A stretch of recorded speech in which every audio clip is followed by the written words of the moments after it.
Hi guys, welcome back to the channel. This video I'm just going to talk to you about all the things that I've done to the BMW since I've owned it in several months. Now when I bought this car, the chap I bought it off of showed me the recent MOT, not a single advisory on it at all. Perfect MOT.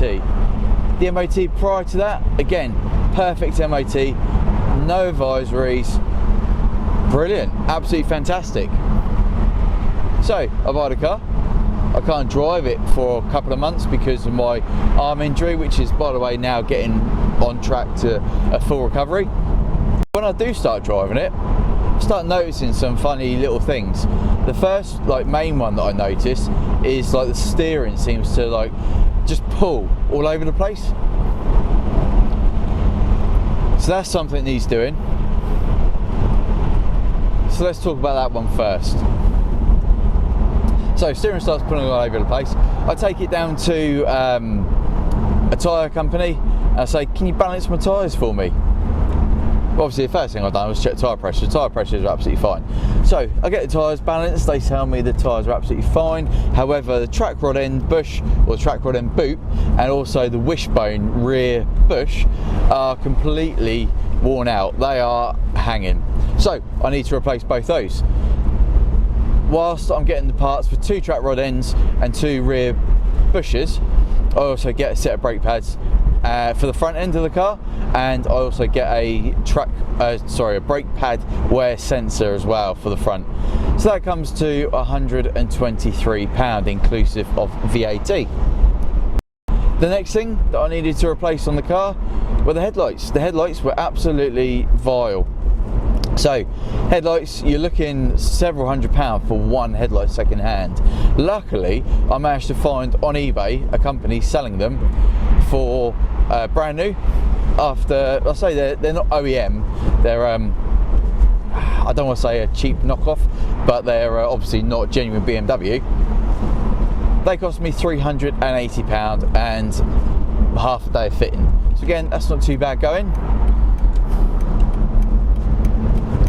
Another thing that needed changing on the car was a rear tyre. Well, it did need changing, but it wasn't from the old owner. That was literally a puncture that the car picked up. So that was, I just went cheap and cheerful, because let's face it, this car isn't going to be used massively, and I also wanted to match the other tyre that was already on the rear, keeping them the same on the same axle. So I went for a cheap nasty brand. I think it cost about £85 fitted, so nothing amazing, nothing fancy. At some point I will obviously get the tyres all put into a very nice brand. Now another thing I needed to do to the car was actually unblock the roof drainage well.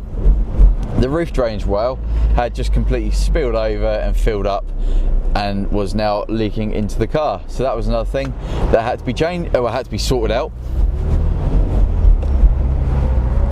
Again, pretty much everything I'm talking about that I've done on this car are in videos, so go through my catalogue of videos and you'll be able to see all these videos that I'm talking about. Another thing, the front kidney grills on the car, one of them was just wobbly and loose, and it fell out at one point when we took the bumper off, and then when I put that one back in, the other one fell out. So I needed to fix both kidney grills back into the car. That wasn't too difficult at all. Bit of glue gun, about an hour and a bit, and they were good as gold again. So it was another thing that needed to be fitted and fixed. The radio, that was a aftermarket radio. I didn't like it. It was basic as anything, and also you couldn't use the infotainment system. The infotainment system on this BMW is very, very primitive. There is hardly anything you can do on it, but nonetheless the car has it, so I wanted it working. So I had to swap out the radio and get that one back in. It's got a subwoofer behind the seat. The subwoofer is plumbed into the stereo, and that works lovely. I don't know if it's a genuine subwoofer though, so if anyone has a Z4 knowledge about their subwoofers, can you just leave me a comment in this comment section? Let me know if it is a genuine subwoofer that came with the car. I don't think it is, because it's got a bass controller that comes out the driver's speaker. That doesn't sound very OEM to me, but let me know. I've had to have the roof cleaned. That was horrendous. It was green, it was smelly, it was brown, it was white. Oh yeah, check out the video. A big shout out there to South Coast Auto Detailing and Pete, who works and owns that company. He done a fantastic job at cleaning the roof. It still needs to be completed. I still need to get more black proofing on it and then get a sealant on it, and then the roof will be good as new again. Had to replace the front, the headlight bulbs, so that was another expenditure. What else? I think that's pretty much all that I've done to the car since I have owned it.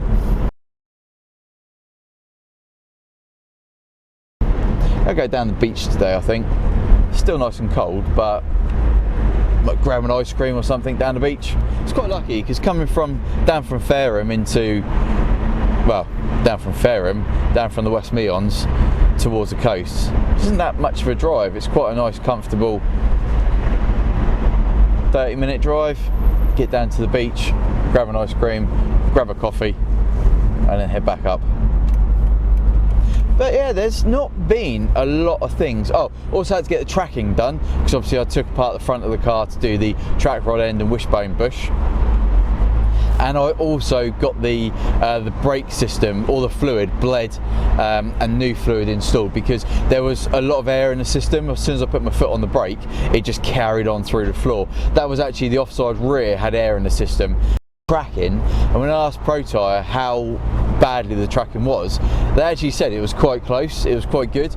For someone who's just taken the car apart on the driveway, put it all back together at the front end, I got it on pretty spot on. I was really impressed with that. Again, that's just years of being around friends that are mechanics, knowing how to do things. So yeah, I was quite impressed when he said that, and to be honest, he was quite impressed as well.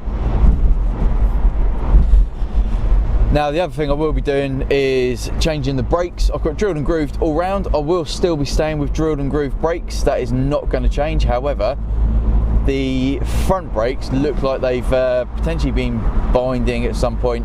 They're quite orangey red, so quite a lot of heat especially has gone into the near side front one. So let's face it, you can never go wrong just upgrading your brakes. Well, I say upgrading, just changing them.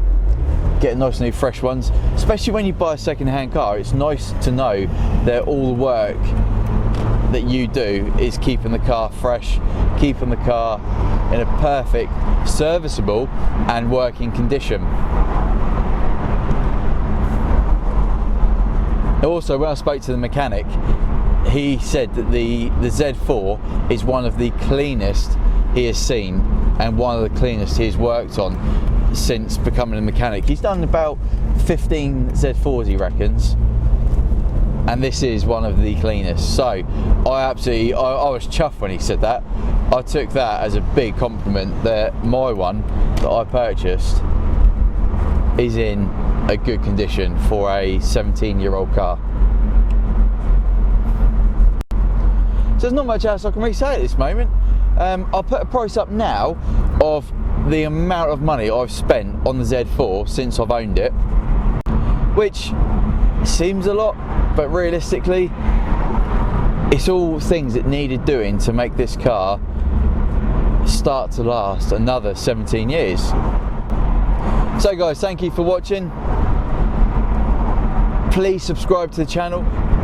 93% of all people that watch my content aren't actually subscribed to my YouTube channel. That's a big percentage, so it'd be amazing if I can get more people subscribed and watching. But yeah, until next time guys, This has been me, Rev Solution. Take care, drive safe, ride safe, and I'll see you very, very soon.